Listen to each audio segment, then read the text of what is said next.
Play Hunting Clash, a next-generation hunting simulator and shooting game. In Hunting Clash, you can hunt all over the world, from the woods of Montana to the plains of Africa, track all kinds of animals from bison to grizzly bears. Choose an animal, prepare your gun, aim and shoot. As well as hunting animals, you can participate in loads of events every day, showing off your tracking, aiming and sniper skills. You can also play with others in a 1v1 PvP duel or shooting battle.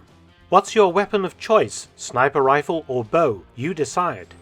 Play Hunting Clash and feel the thrill no other hunting games can provide. The 2021 hunting season is in full swing, so dust off your gun. The game is free and available on iOS and Android. See the link in the description and download Hunting Clash today. Japan launched several attacks on the mainland United States during World War II, and if you are a follower of this channel, you've probably seen some of my videos made about them. At the beginning of the Pacific War in December 1941, Japan launched a submarine campaign against the US West Coast in an attempt to interfere with merchant shipping and intimidate a US population that was already unsettled and nervous following the attack on Pearl Harbor. In the early part of 1942, a few of those Japanese submarines returned to the west coast and actually attacked shore targets, bombarding them with their deck guns before escaping. Later in 1942, the Japanese used a small reconnaissance float plane launched from a submarine to attempt to start huge forest fires in the Pacific Northwest by bombing the forest with incendiaries. This plan failed, as did a later operation using paper balloons fitted with bombs, these weapons landing all over North America, from Canada to Mexico. I even wrote a book about all these attacks in 2006 called the Fujita Plan. But there was one attack that I missed, and it seems everyone else did as well, a forgotten assault on an American landmark, the Japanese attack on the Golden Gate Bridge. I first came across this story in a newspaper archive, dated 1946. In June 1946, the people of San Francisco read in the newspaper that a live Japanese World War II torpedo had been found half buried in a sandbank in a beach close to the Golden Gate Bridge. It was at the time, and even today, a complete mystery as to how it got there. But I think I can answer that question based on my previous research into Japanese submarines off the west coast in 1941 to 42. The torpedo appears to be physical evidence of a previously unrecorded Japanese attack on a US city, a daring attempt to destroy a landmark that evidently went awry. On the 5th of June 1946, a man walking on Marshall's Beach, close to the Golden Gate Bridge, spotted something in the surf. Recognizing it as a torpedo, he called the police, who in turn alerted the US Navy. The torpedo was partially buried in a sandbank. It was soon identified as a World War II Japanese long-lance torpedo, one of the best weapons of the war. The Type 93 Long Lance entered service aboard Imperial Japanese Navy's submarines, cruisers and destroyers in 1933. The Japanese called it the oxygen torpedo due to its propulsion system, which used highly compressed oxygen as the fuel oxidizer in the weapon's propulsion system. The Type 93 had a range of 44,000 yards, or 40 kilometers, hammering along at 38 knots, or 70 kilometers an hour. The 29-foot-long, or 9-meter-long torpedo weighed 6,000 pounds, or 2.7 tons, with an explosive warhead of 1,080 pounds, or 490 kilos. In June 1946, Ensign R.E. McBride and a U.S. Navy demolition squad arrived on Marshall's Beach to deal with the Long Lance. As a precaution, all land and water traffic was stopped below and over the Golden Gate Bridge. Dealing with the weapon took place the following day under difficult conditions in the surf. The torpedo's warhead was still live, and McBride estimated that the weapon had been embedded in the sandbank for at least 2 or 3 years and maybe more. The sailors cut the warhead off the torpedo and hauled it out of the surf. The main body of the Long Lance was also hauled onto the beach using ropes and pulleys. A demolition charge was fixed to the warhead and detonated. though the explosion was quite weak as the warhead was very corroded after sitting in the ocean for years. It's believed that the rest of the torpedo was taken away by the Navy and scrapped. So, who fired the torpedo and when?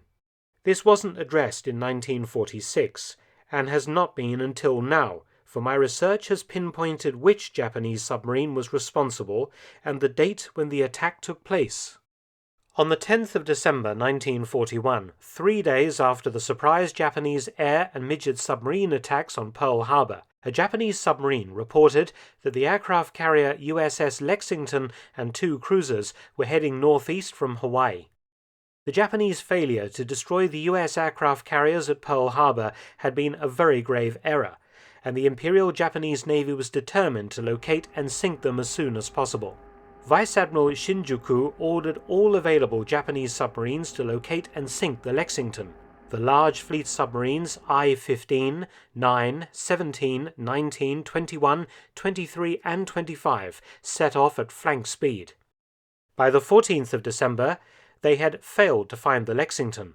The submarines were joined by the I-10 and I-26, and the 9 Japanese vessels received orders to go to the US West Coast and sink merchant shipping close inshore.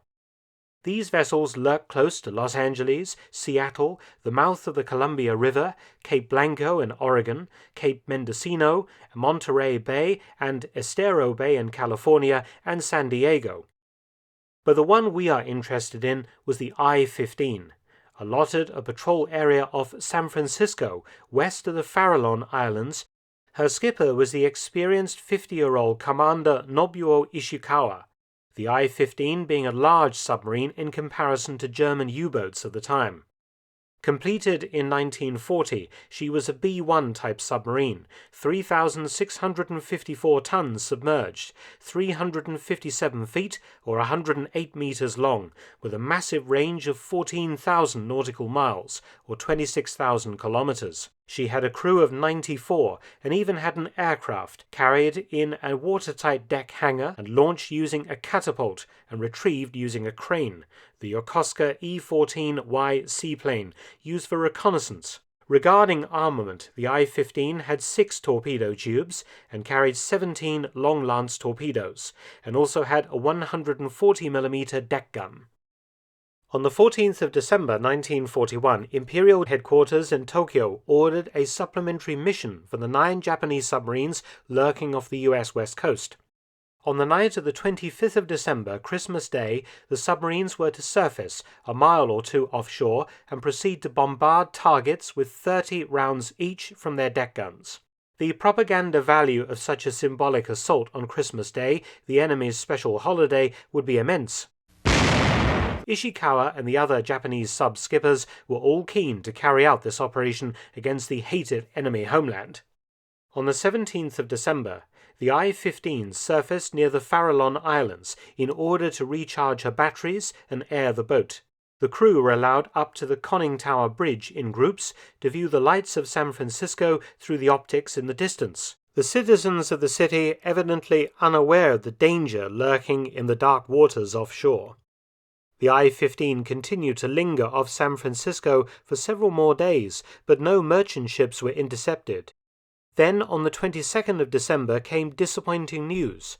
The shore bombardment operation set for Christmas Day was postponed by express order of the commander of the combined fleet, Admiral Isoroku Yamamoto, to the 27th of December. Why? The Japanese feared offending their German and Italian allies by launching an attack on Christmas Day, the holy Christian festival. But the delays scuppered the plan. By the 27th of December, most of the submarines were reporting that they were running low on fuel and must return to Kwajalein in the Marshall Islands at once. In Tokyo, the bombardment plan was abandoned. The Navy was evidently worried that American submarines would do exactly what the Japanese were doing and shell coastal settlements in Japan in retaliation. Reluctantly, the submarines began to turn for home, leaving the west coast. But clearly Commander Ishikawa decided to strike at San Francisco before departing, as the long lance found in 1946 could only have come from his submarine, as no other Japanese submarines operated off San Francisco during the war. Clearly he ordered an attack on the city using torpedoes instead of his deck gun, so as not to violate his orders. A torpedo hitting a target ashore would have been reported by Ishikawa as a miss while firing at an enemy merchant ship, which was the purpose of his submarine being positioned off San Francisco in the first place. But what to target with a submarine? Why not the Golden Gate Bridge, the very symbol of San Francisco? The Art Deco masterpiece had first opened to traffic in 1937. Then it was the world's longest suspension bridge at 4,200 feet, or nearly 3 kilometers, and the tallest at 746 feet, or 227 meters. It connects San Francisco to Marin County. It was difficult to build. The channel is deep at over 370 feet and prone to violent winds and thick fogs. The two weak points for the suspension bridge are its supporting towers. If substantial damage could be caused to either the north or south tower, the bridge could be structurally compromised, though how much damage a long lance could realistically cause to the massive structure remains doubtful. Ishikawa must have fired some way off. The torpedo aimed at the bridge's south tower, but the long lance went further south by a few hundred yards and instead impacted the soft sand of Marshall's Beach, where it lay undisturbed until 1946.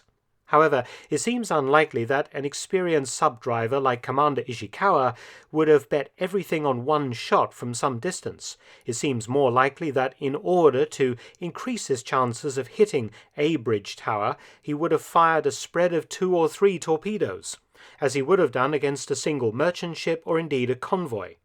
Though the bridge tower was of course a static target, the action of the sea could cause a single torpedo to run wide, especially if fired from a great distance.